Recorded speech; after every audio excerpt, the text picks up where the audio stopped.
Reynsla af bankarekstri skipti engu máli þegar Landsbankinn var seldur árið 2002.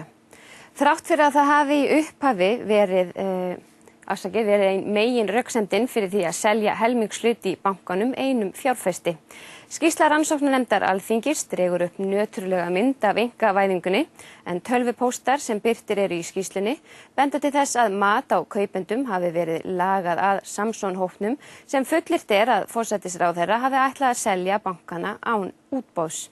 Helgi Seljan tekur nú við. Einkavæðing ríkisbankana tveggja, Landsbanka og Búnaðarbanka til Samsonar og S-hópsins hefur verið nær stanslaust deiluefni frá því bankarnir voru seldir hvor í sínu lagi á 2 mánaða tímabili í kringum áramótin 2002 og 2003. Fyrir hefur legið frá upphafi að aðilarnir sem keyptu bankana voru nátengdir ríkisstjórnarflokkunum tveimur, Sjálfstæðis- og Framsóknarflokki. Þannig hafði Björgólfur Guðmundsson gegnt trúnaðarstörfum fyrir flokkin en hann var ásamt syni sínum Björgólfi Thor og Magnúsi Þorsteinsinni eigandi eignarhaldsfélagsins Samsonar sem keypti Landsbankann. Gagnrýni á söluna til þessara aðila var ávallt svarað á sama hátt. Engin pólitík hefði ráðið þar för. Ríkisendurskoðun veitti meiri segja sölunni nokkurs konar heilbrigðisvottorð stuttu síðar en var að samaskapi gagnrýnt fyrir skýrslu sína. Þeir sem leiddu söluna á bönkunum vísuðu þó ítrekað til niðurstöðu skýrslunar þegar salan var gagnrýnd. En ég miða við þessa skýrslu ríkisendurskoðunar þá ekki mikið fundið að því hvernig staðið var að sölu bankanar. Og þú sást ekkert athugavert við neitt eða varst ekki vörður við neitt athugavert? Já, ég allavega bara bendi á skýrslu ríkisendurskoðunar. Halldór Ásgrímsson hélt í sama fram mitt ár 2005 þegar salan var gagnrýnd í sölum Alþingis. Ríkisendurskoðun skilaði hér skýrslu þessi mál í desember 2003. Nú segir háttvirtur þingmaður að það þurfa að fara fram sérstök rannsókn á málunum. Er það sem sagt svo að háttvirtur þingmaður treysti ekki lengur Ríkisendurskoðun sem eftirlitsstofnun Alþingis? Við fall bankana haustið 2008 varð umræðan bankasöluna 5 árum fyrr aftur hávær. Valgerður sat á fyrir svörum á borgarafundi í Iðnó. Ég verð að segja ykkur að það var ekki spilling í sambandi við þessa sölu. Rannsóknarnefnd Alþingis fjallar sölu beggja bankana í skýrslu sinni. Þar koma fram nýjar upplýsingar söluna sem hljóta að vekja spurningar hana og jafnvel úttekt ríkisendurskoðunar á sölunni sjálfri. Þar fjallað þá ákvörðun íslenskra stjórnvalda að selja stóra hluti í bönkunum beint til eins hóps fjárfesta en í báðum tilfellum var nærri helmingshlutur seldur í bönkunum.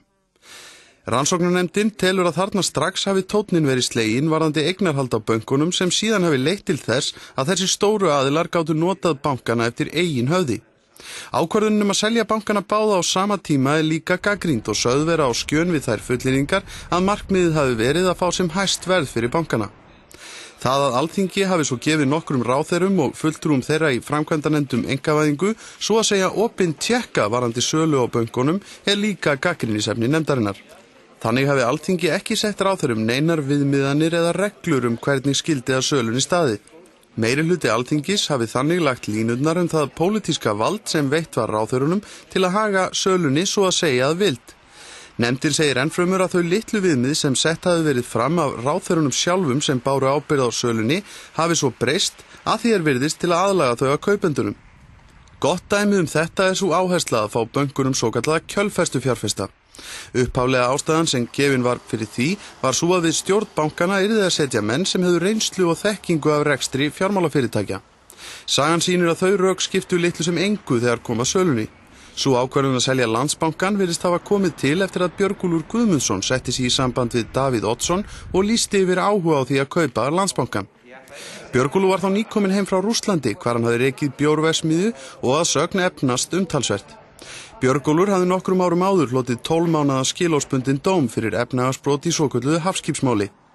Valgerður Sverrisdóttir segir í skýrslunni að í raun hafi samskipti Björgólfs og Davíðs orðið til þess að Davíð hafi viljað selja Björgólfi bankann strax.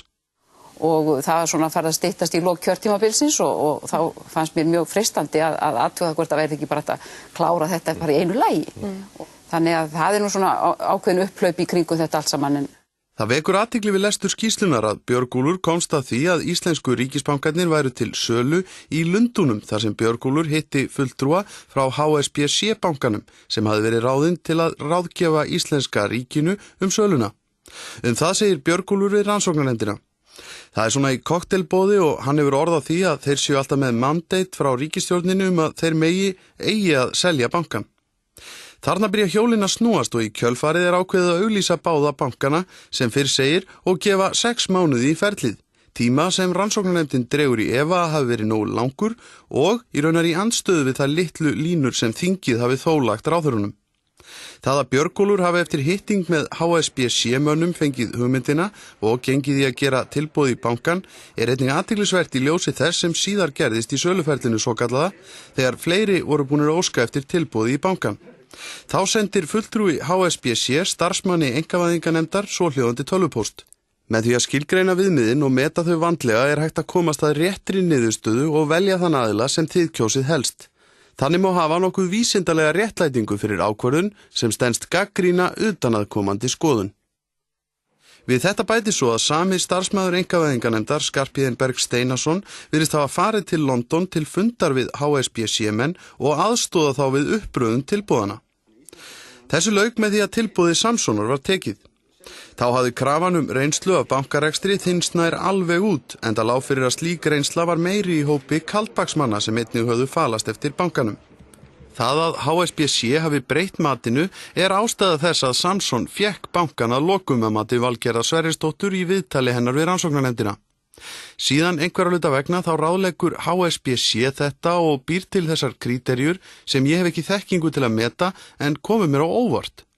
Valgerður virðist samkvæmt eigin orðum ekki hafa gert athugasemdir við þessa stefnubreytingu og þannig treyst ráðgjafafyrirtækinu sem þó hafi breytt því sem upphaflega stóð til að gera. Steingrímur Ari Arason sagði sig úr einkavæðinganefndum þetta leyti og taldi að málefnaleg sjónarmið ræðu ekki för við sölu bankana. Hann segir í viðtölum við rannsóknarnefndina að vinnulag vegna einkavæðingar hafi farið úr skorðum þegar kom að bankasölunni. Ráðherranefndin einkavæðingu hafi að sögn Steingríms sent þau skilaboð til framkvæmdanefndarinnar einkavæðingu að Samson fengi Landsbankann en S-hópurinn Búnaðarbankann. Halldór og Davíð hafi sent þau skilaboðin í nefndina. Svo segir Steingrímur. Ég 99% viss að Davíð Oddsson og Halldór Ásgrímsson taka ákvörðun þetta.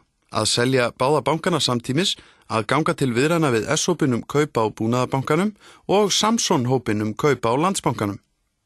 Ein af ástæðunum sem gefin var fyrir því að selja Samson bankan var svo að með því kæmi erlent fjármagnin í landið, sem að hluta til átti að koma vegna sölu á bjórversmiðu þeirra félaga í Rússlandi.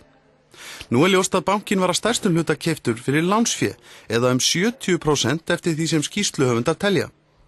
Af þessu ljóst að hvorki krafan reynslu né fjármögnun skipti yfirleitt nokkru máli þegar kom að sölunni sjálfri.